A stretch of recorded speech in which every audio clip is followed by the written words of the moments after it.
Right now, there are 37 missing kids from Minnesota, according to the National Center for Missing and Exploited Children.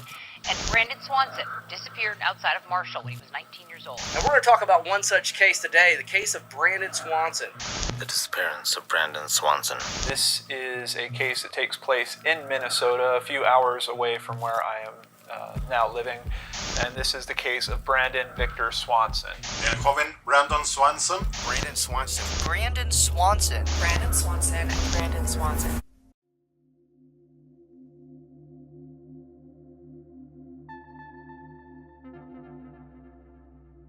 A lonely road, a late-night phone call, and a final whispered phrase that would echo into silence. This is the disappearance of Brandon Swanson. May 14th, 2008, just after midnight. The quiet town of Marshall, Minnesota, lay still under a veil of darkness, its streets nearly empty, save for the occasional passing car. For 19-year-old Brandon Swanson, the night marked a moment of transition. He had just wrapped up the spring semester at Minnesota West Community and Technical College and joined a few friends in a modest celebration. No wild parties, no reckless behavior. His friends would later confirm he hadn't been drinking much. Everything seemed ordinary. Brandon was calm, collected, just another end to another semester. Around midnight, he got into his green Chevy Lumina, waved goodbye to his friends, and began the short drive back to his family's home in Marshall. But what should have been a routine journey turned into one of the most haunting disappearances in Minnesota's history. As the night deepened and the roads grew quieter, Brandon's car veered off track. At around 1:30 a.m., he called his parents, his voice steady but frustrated. His car had gone off the road and into a ditch, but he assured them he was fine, unharmed and simply annoyed. He believed he was near the small town of Lind, just southwest of Marshall. His parents, concerned but not panicked, got into their car and headed toward Lind, keeping Brandon on the phone as they drove. They told him to flash his headlights. He did. But strangely, they saw nothing. They flashed theirs. He saw nothing either. The confusion began to grow. Brandon remained calm, even as things didn't quite add up. He described his surroundings, gravel roads, field lines, rural nothingness. But no matter where his parents drove, they couldn't find him.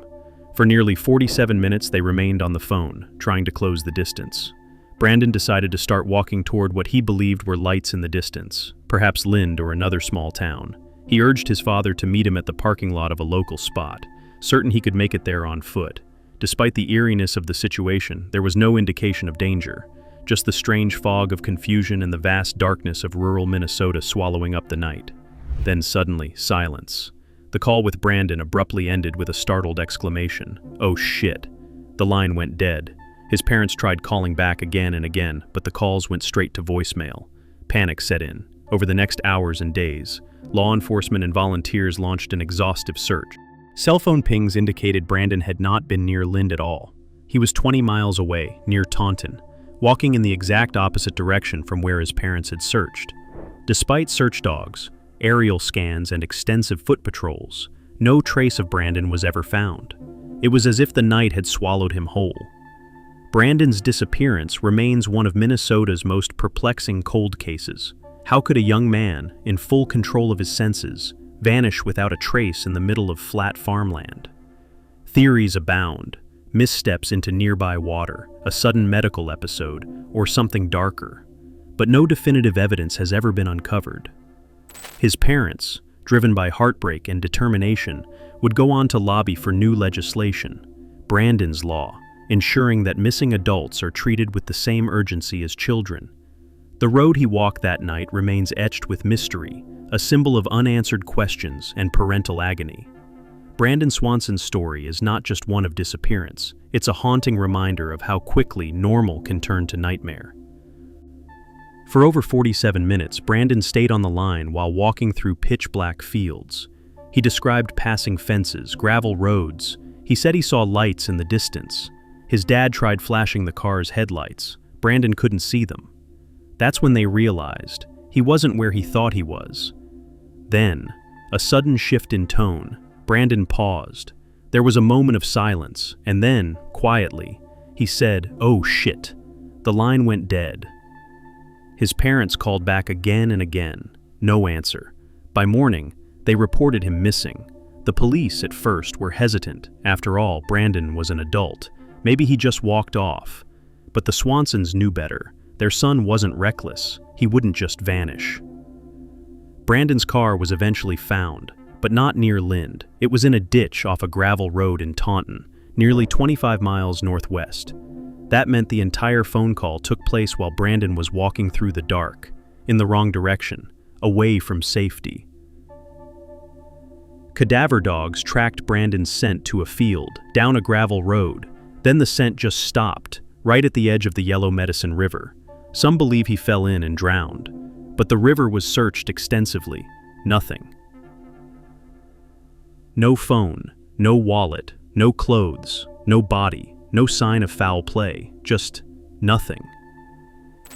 In the still darkness of rural Minnesota, Brandon Swanson vanished into the night. On May 14, 2008, after accidentally driving. His final words, after a startled "oh sh*," were followed by silence. The call disconnected, and Brandon was gone. From that night forward, time became a slow drip of unanswered questions. Search teams combed fields, waterways, and abandoned structures. Cadaver dogs traced a faint scent along a gravel road, and then nothing.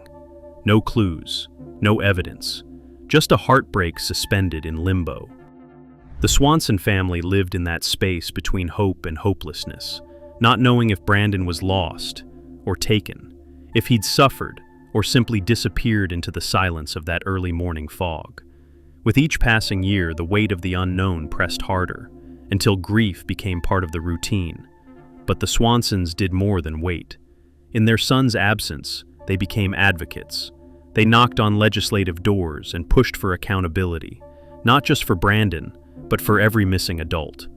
In 2009, Minnesota passed Brandon's law, mandating that law enforcement treat adult disappearances with the urgency they deserve. It was too late for Brandon, but maybe, just maybe, not too late for someone else. And though the years keep moving, for the Swansons, time has never truly passed. Somewhere out there, maybe far, maybe close, is the answer they've been waiting for. Image of Brandon with his parents. Gentle piano fades back in. Gentle, somber. Still, no answers. Only the haunting memory of that final phrase, "oh sh*," spoken in the dark, before disappearing forever. What did Brandon see in those last seconds? Was it danger or something else? How can someone vanish in a flat Minnesota field with no trace? Maybe someone knows. Maybe someone saw something. If you have any information about Brandon Swanson's disappearance, contact the Lyon County Sheriff's Department. And if you believe in justice for the vanished, subscribe for more stories, because some voices deserve to be heard, even when they've gone silent.